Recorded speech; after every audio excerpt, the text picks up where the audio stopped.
Hello, and welcome back to Baby Alias's Stories. We now return to The Glass Castle by Jeannette Walls. Chapter 3, Part 4, Welch. Irma died during the last hard snowfall at the end of our second winter in Welch. Dad said her liver simply gave out. Mom took the position that Irma drank herself to death. It was suicide every bit as much as if she had stuck her head in the oven, Mom said. Only slower. Whatever the cause, Irma had made detailed preparations for the occasion of her death. For years she had read the Welch Daily News only for the obituaries and black-bordered memorial notices, clipping and saving her favorites.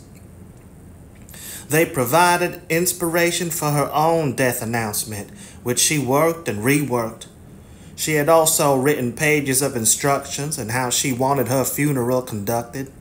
She had picked out all the hymns and prayers, chosen her favorite funeral home, ordered a lavender lace nightgown from J.C. Penney that she wanted to be buried in, and selected a two-toner lavender casket with shiny chrome handles from the mortician's catalog.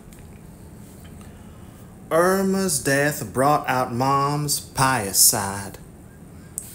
While we were waiting for the preacher, she took out her rosary and prayed for Irma's soul, which she feared was in jeopardy since, as she saw it, Irma had committed suicide. She also tried to make us kiss Irma's corpse. We flat out refused. But Mom went up in front of the mourners, genuflected with a grand sweep, and then kissed Irma's cheek so vigorously that you could hear the puckering sound throughout the chapel. I was sitting next to Dad.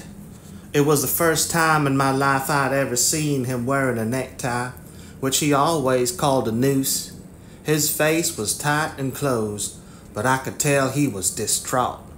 More distraught than I'd ever seen him, which surprised me, because Irma had seemed to have some sort of an evil hold over Dad, and I thought he'd be relieved to be free of it. As we walked home, Mom asked us kids if we had anything nice to say about Irma now that she had passed.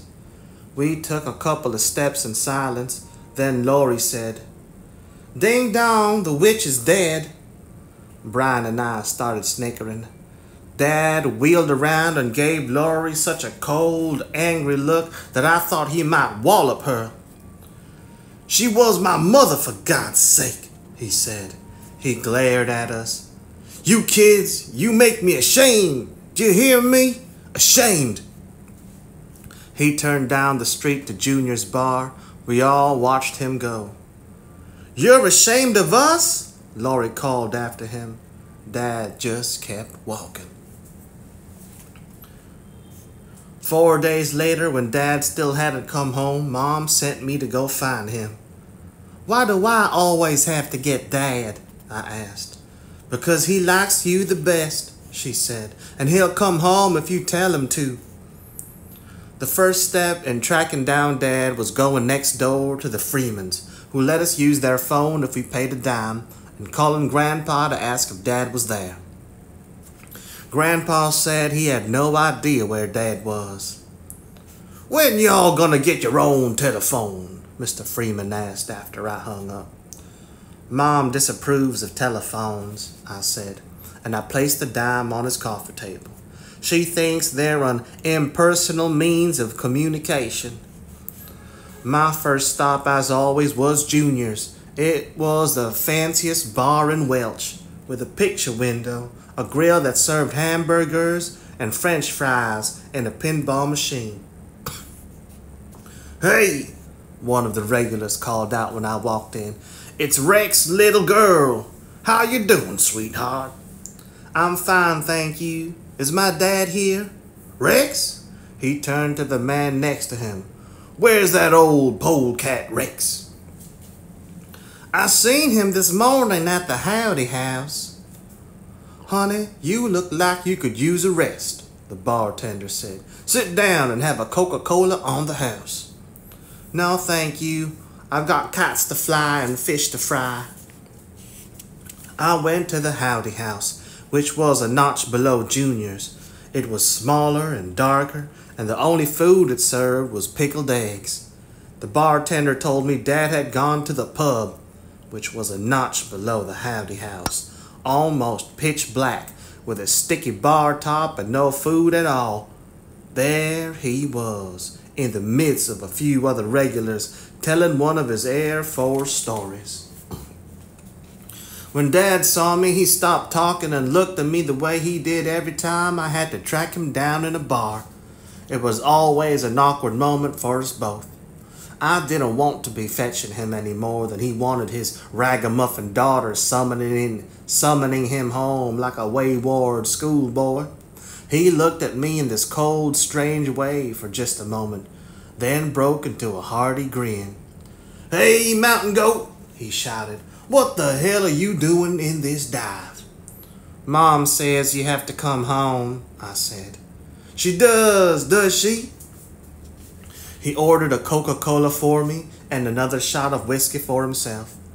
I kept telling Dad it was time to go, but he kept putting me off and ordering more shots, as if he had to gulp a whole bunch of them down before he could face home. He staggered off to the bathroom, came back, ordered one for the road, slammed the shot glass down on the bar, and walked to the door.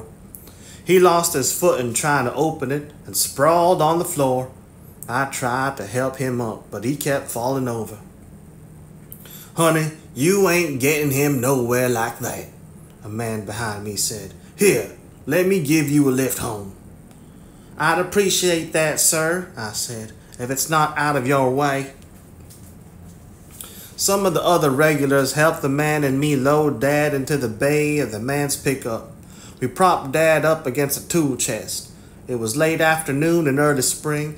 The light was beginning to fade, and people on McDouble Street were locking up their shops and heading home. Dad started singing one of his favorite songs. "Swing low, sweet chariot, coming for to carry me home."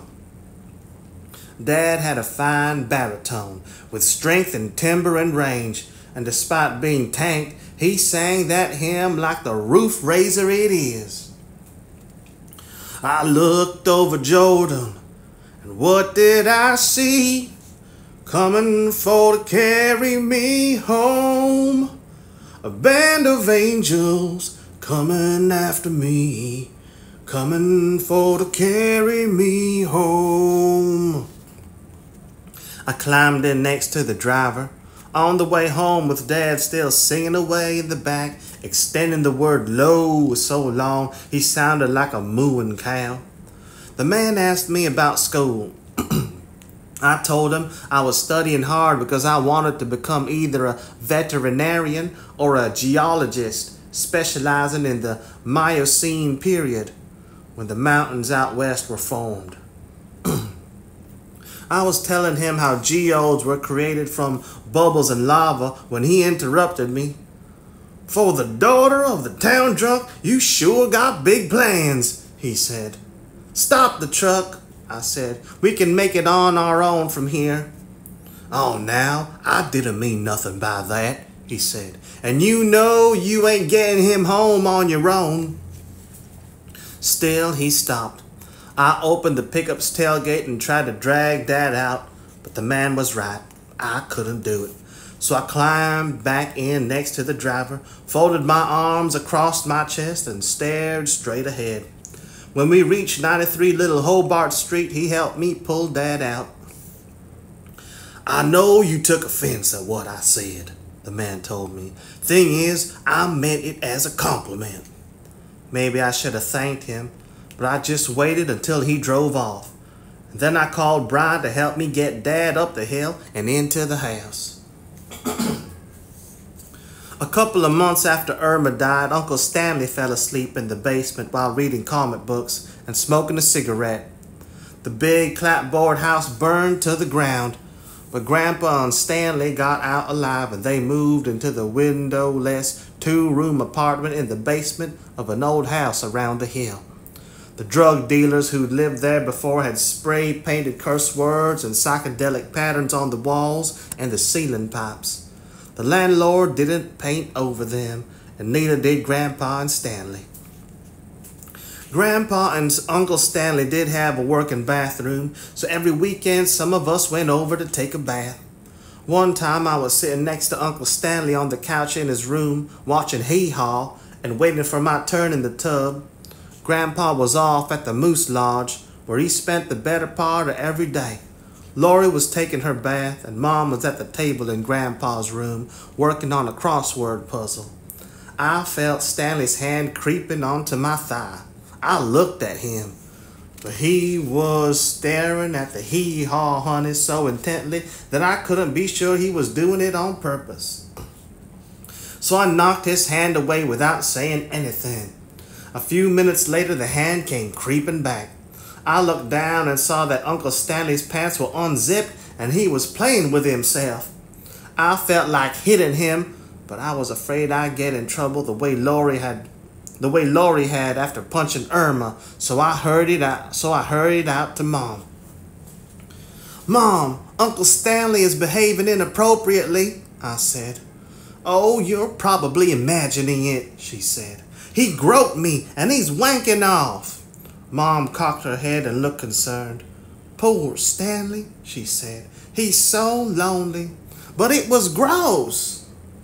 Mom asked me if I was okay. I shrugged and nodded. "Well, there you go," she said. She said that sexual assault was a crime of perception. "If you don't think you're hurt, then you aren't," she said. "So many women make such a big deal out of these things, but you're stronger than that." She went back to her crossword puzzle. After that, I refused to go back to Grandpa's.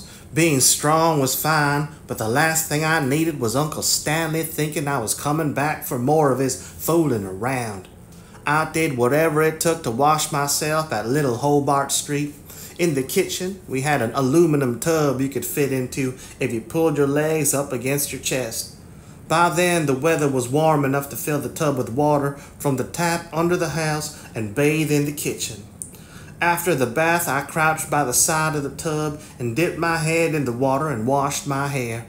But lugging all those buckets of water up to the house was hard work, and I would put off bathing until I was feeling pretty gamey. In the spring, the rains came, drenching the valley for days in sheets of falling water. The water ran down the hillside gullies, pulling rocks and small trees with it, and spilled across the roads, tearing off chunks of asphalt. It gushed into the creeks, which swelled up and turned a foaming light brown like a chocolate milkshake. The creeks emptied into the Tug, which overflowed its banks and flooded the houses and stores along McDowell Street. Mud was 4 feet deep in some houses, and folks' pickups and mobile homes were swept away. Over in Buffalo Creek Hollow, a mine impoundment gave way, and a wave of black water 30 feet high killed 126 people. Mom said that this was how nature took her revenge on men who raped and pillaged the land, ruining nature's own drainage system by clear-cutting forests and strip-mining mountains. Little Hobart Street was too high up in the hollow to get any flooded, but the rain washed parts of the road into the yards of the people who lived below us. The water also ate away some of the soil from around the pillars holding up our house, making it even more precarious. The hole in the kitchen ceiling widened, and then the ceiling on Brian and Maureen's side of the bedroom started leaking. Brian had the top bunk, and when it rained, Brian had the top bunk, and when it rained, he'd spread a tarp over himself to keep the dripping water off. Everything in the house was damp. A fine green mold spread over the books and papers and paintings that were stacked so high and piled so deep you could hardly cross the room. Tiny mushrooms sprouted up in the corners. The moisture ate away at the wooden stairs leading up to the house, and climbing them became a daily hazard. Mom fell through a rotten step and went tumbling down the hillside. She had bruises on her legs and arms for weeks. "My husband doesn't beat me," she'd say when anyone stared at them. "He just won't fix the stairs." The porch had also started to rot. Most of the banisters and railing had given way, and the floorboards had turned spongy and slick with mold and algae. It became a real problem when you had to go down under the house to use the toilet at night. Each of us had slipped and fallen off the porch at least once. It was a good 10 feet to the ground.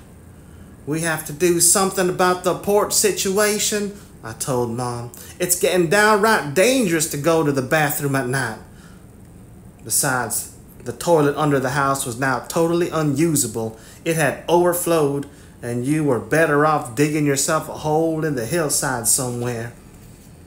"You're right," Mom said. "Something has to be done." She bought a bucket. It was made of yellow plastic, and we kept it on the floor in the kitchen. And that was what we used whenever we had to go to the bathroom. When it filled up, some brave soul would carry it outside, dig a hole, and empty it. One day, while Brian and I were out scrounging around on the edge of our property, he picked up a piece of rotten lumber. And there among the pill bugs and night crawlers was a diamond ring. The stone was big. At first we thought it was just neat junk, but we spit polished it and scratched glass with it like Dad had shown us, and it seemed real. We figured it must have belonged to the old lady who had lived there. She had died before we moved in. Everyone had said she was a little loopy.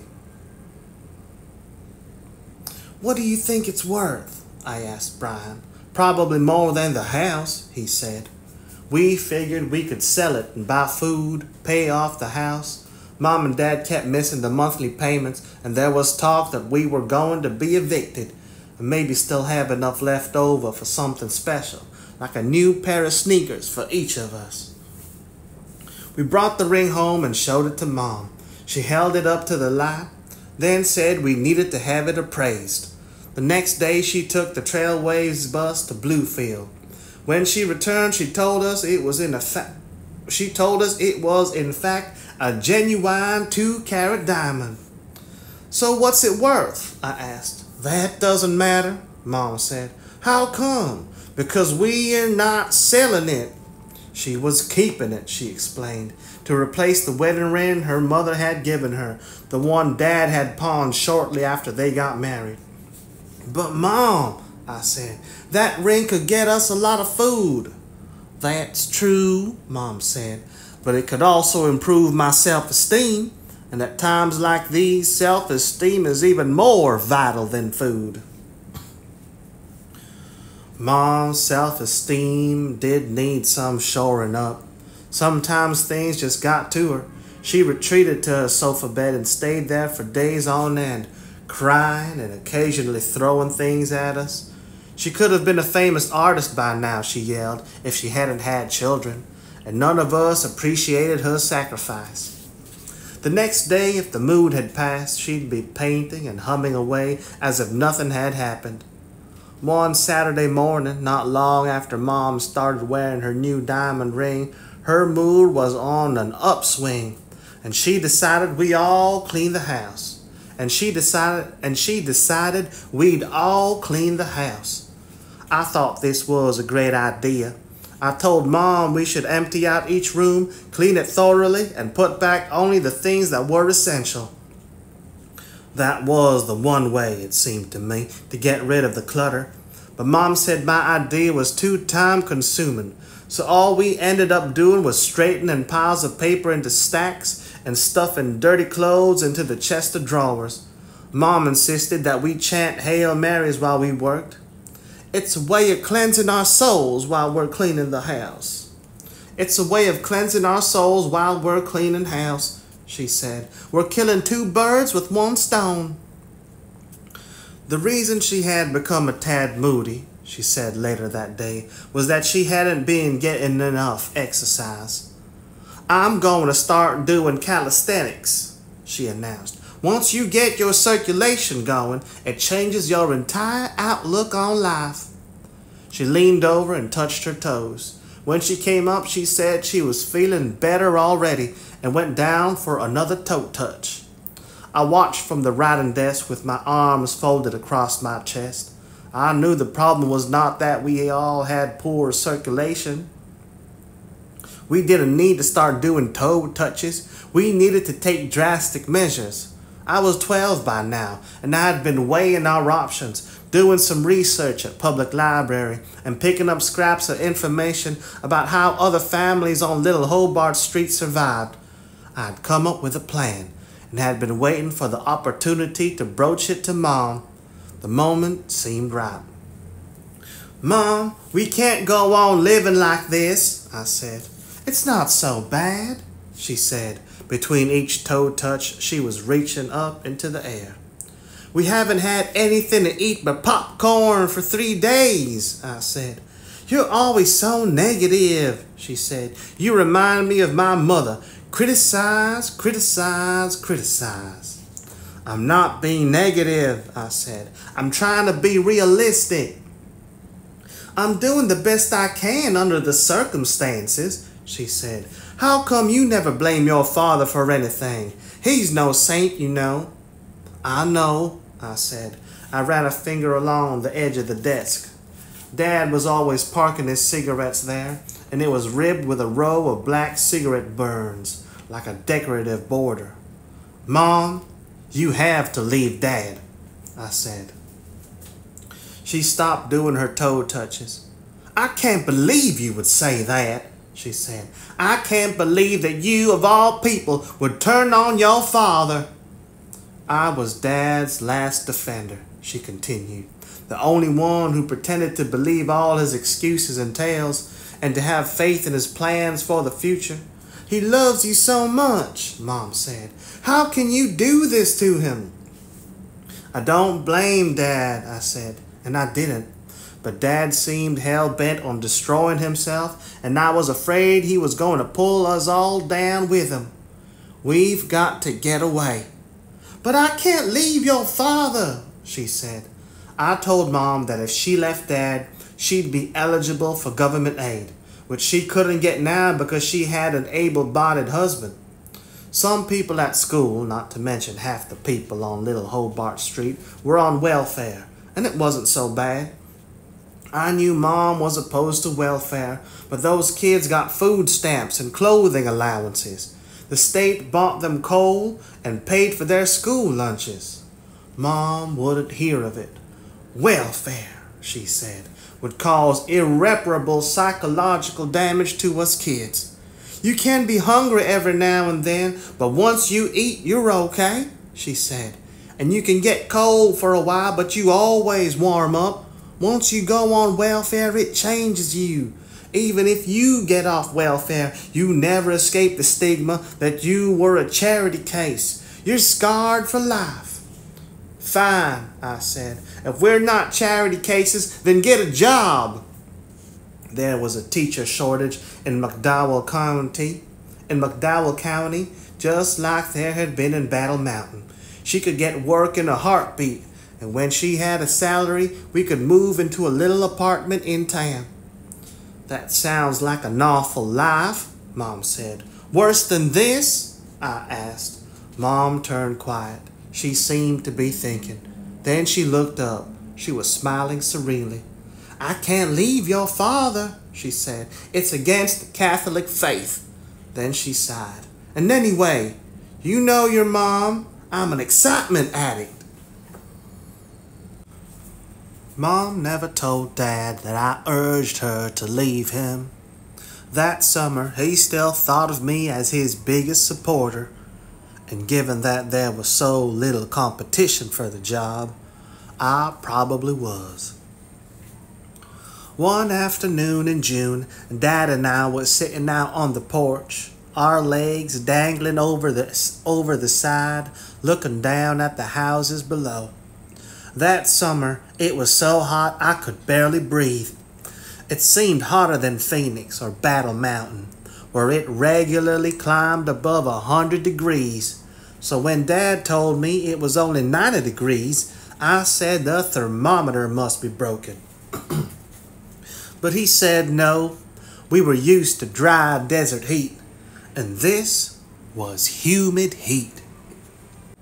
It was a lot hotter, Dad pointed out, down in the valley along Stewart Street, which was lined with those cute brick houses that had their neat, square lawns and corrugated aluminum breezeways. The valleys trapped the heat. Our house was the highest on the mountainside, which made it, ergo, the coolest spot in Welch. In case of flooding, as we had seen, it was also the safest. You didn't know I put a lot of thought into where we should live, did you? He asked me. Real estate's about three things, Mountain Goat. Location, location, location. Dad started laughing. It was a silent laugh that made his shoulders shake. And the more he laughed, the funnier it seemed to me, and the funnier it seemed to him, which made him laugh even harder. I started laughing too, and soon we were both hysterical, lying on our backs, tears running down our cheeks, slapping our feet on the porch floor. We'd get too winded to laugh any further, our sides cramping with stitches, and we'd think our fit was over, but then one of us would start chuckling. That would get the other going, and again we'd both end up shrieking like hyenas.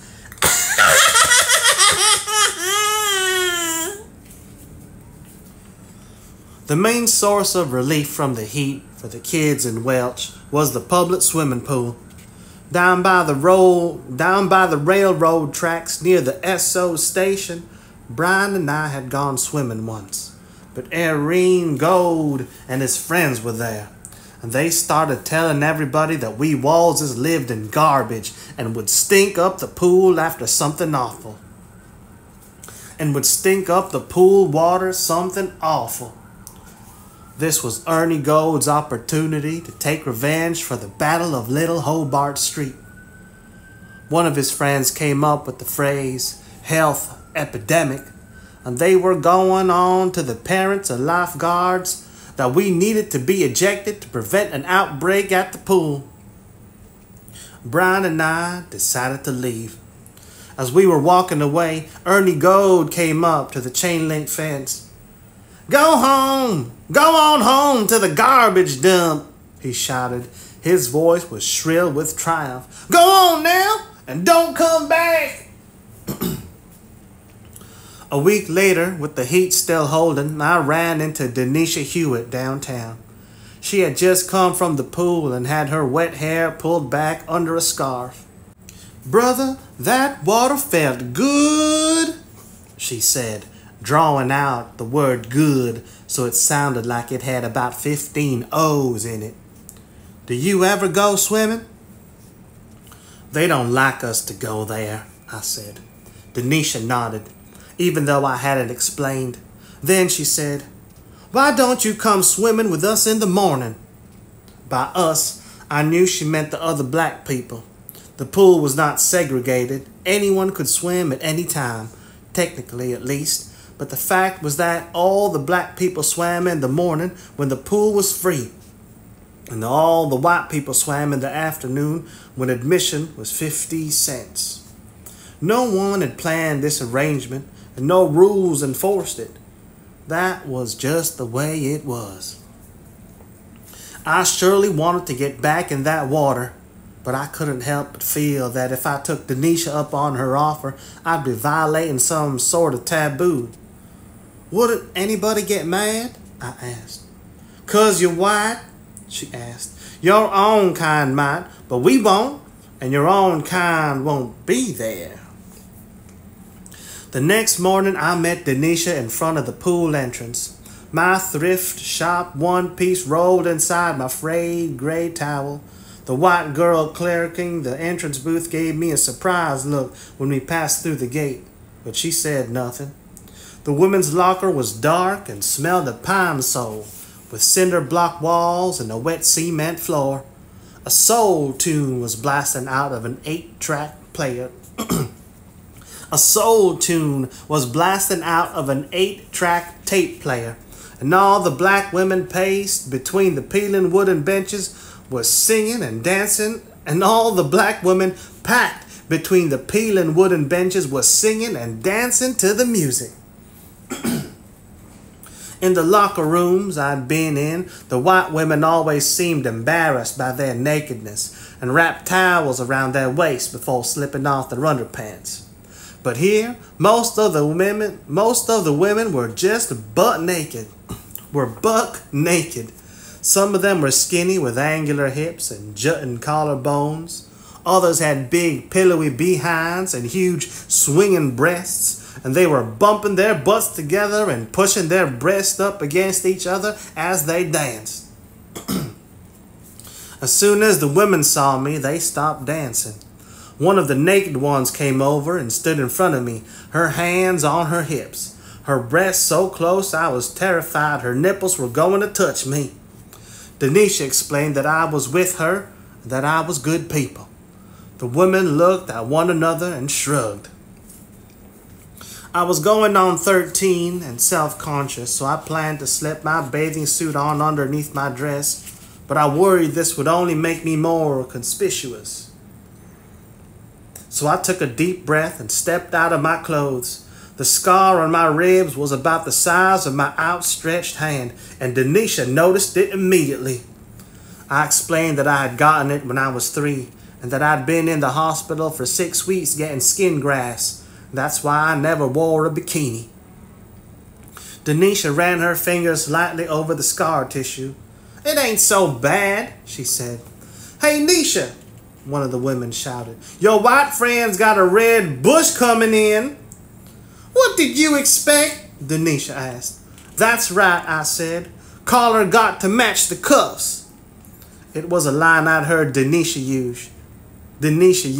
She smiled at it, and the women all shrieked with laughter. One of the dancers bumped her hip against mine, and I felt welcome enough to give a saucy bump back. Denisha and I stayed in the pool all morning, splashing, practicing the backstroke and the butterfly. She flailed around in the water almost as much as I did. We stood on our hands and stuck out our legs. We stood on our hands and stuck our legs out of the water, did underwater twists, and played Marco Polo and chicken with the other kids. We climbed out to do cannonballs and watermelons off the side, making big geyser-like splashes intended to drench as many people sitting poolside as possible. The blue water sparkled and churned white with foam. By the time the free swim was over, my fingers and toes were completely wrinkled, and my eyes were red and stinging from the chlorine, which was so strong it wafted up from the pool in a vapor you could practically see. I'd never felt cleaner. That afternoon, I was alone in the house, still enjoying the itchy, dry feeling of my chlorine-scoured skin and the wobbly bone feeling you get from a lot of exercise, when I heard a knock on the door. The noise startled me. Almost no one ever visited us at 93 Little Hobart Street. I opened the door a few inches and peered out.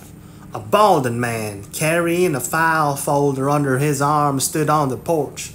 Something about him said government, a species Dad had trained us to avoid. "Is the head of the household in?" he asked. "Who wants to know?" I said. The man smiled the way you do to sugarcoat bad news. "I'm with Child Welfare, and I'm looking for either Rex or Rosemary Walls," he said. "They're not here," I said. "How old are you?" he asked. 12. "Can I come in?" I could see he was trying to peer behind me into the house. I pulled the door all the way closed except for a crack. Mom and Dad wouldn't want me to let you in, I said, until they talked to their attorney, I added to impress him. Just tell me what it is you're after and I'll pass on the message. The man said that someone whose name he was not at liberty to disclose had called his office recommending an inquiry into conditions at 93 Little Hobart Street, where it was possible that dependent children might be living in a state of neglect. No one's neglecting us, I said. You sure? I'm sure, mister. Dad work? Of course, I said. He does odd jobs and he's an entrepreneur. He's developing a technology to burn low-grade bituminous coal safely and efficiently. And your mother? She's an artist, I said, and a writer and a teacher. Really? The man made a note on a pad. Where? I don't think Mom and Dad would want me talking to you without them here, I said. Come back when they're here. They'll answer your questions. Good, the man said. I will come back then. Tell them that. He passed the business card through the crack in the doorway. I watched him make his way down to the ground. Careful on those stairs now, I called. We're in the process of building a new set. After the man left, I was so furious that I ran up the hillside and started hurling rocks, big rocks that it took 2 hands to lift, into the garbage pit. Except for Irma, I had never hated anyone more than I hated that child welfare man. Not even Ernie Gold. At least when Ernie and his gang came around yelling that we were trash, we could fight them off with rocks. But if the child welfare man got it into his head that we were an unfit family, we'd have no way to drive him off. He'd launch an investigation and end up sending me and Brian and Laurie and Maureen off to live with different families, even though we all got good grades and knew Morse code. I couldn't let that happen. No way was I going to lose Brian and Laurie and Maureen. I wished we could do the skedaddle. For a long time, Brian, Laurie, and I had assumed we would leave Welch sooner or later. Every couple of months, we'd ask Dad if we were going to move on. He'd sometimes talk about Australia or Alaska, but he never took any action. And when we asked Mom, he'd start singing some song about how her get up and go had got up and went. Maybe coming back to Welch had killed the idea Dad used to have of himself as a man going places. The truth was, we were stuck. When Mom got home, I gave her the man's card and told her about his visit. I was still in a lather. I said that since neither she nor Dad could be bothered to work, and since she refused to leave Dad, the government was going to do the job of splitting up the family for her. I expected Mom to come back with one of her choice remarks, but she listened to my tirade in silence. Then she said she needed to consider her options. She sat down at her easel. She had run out of canvases and had begun painting on plywood, so she picked up a piece of wood, got out her palette, squeezed some paints onto it, and selected a brush. "What are you doing?" I asked. "I'm thinking," she said. Mom worked quickly, automatically, as if she knew exactly what it was she wanted to paint. A figure took shape in the middle of the board. It was a woman from the waist up, with her arms raised. Blue concentric circles appeared around the waist. The blue was water. Mom was painting a picture of a woman drowning in a stormy lake. When she was finished, she sat for a long time in silence, staring at the picture. "So what are we going to do?" I finally asked. "Janet, you're so focused, it's scary." "You didn't answer my question," I said. "I'll get a job, Janet," she snapped. She threw her paintbrush into the jar that held her turpentine and sat there, looking at the drowning woman.